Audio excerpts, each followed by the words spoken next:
कालिदास जो एक महाकवि के रूप में जाने जाते हैं, जिनकी अभिज्ञान शकुंतलन जैसी 7 रचनाएं पूरे विश्व भर में प्रसिद्ध हैं।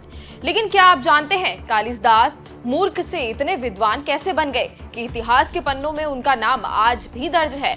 चलिए जानते हैं। ऐसा कहा जाता है कि कालिदास इतने मूर्ख थे कि एक बार तो वो उसी डाली को काटने लगे जिस डाली पर वो बैठे थे, लेकिन वो कठिन तपस्या के कारण पूरी दुनिया के लिए एक उदाहरण बन गए।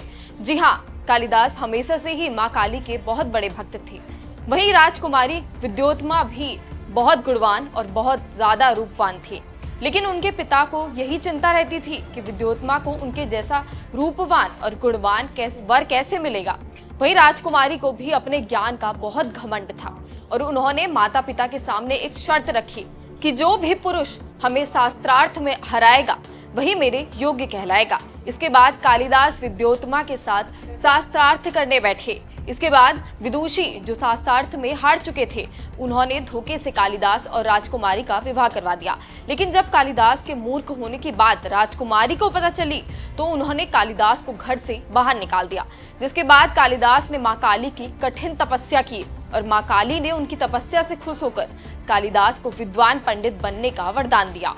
इसके बाद जब कालिदास वापस अपने घर लौटे तो उन्होंने अपनी पत्नी को धन्यवाद दिया। वहीं उनकी पत्नी ने कहा कि आप धन्यवाद क्यों कर रहे हैं, मैं तो आपकी पत्नी हूँ। लेकिन कालिदास ने उन्हें अपनी गुरु माना और पत्नी मानने से ही इनकार कर दिया।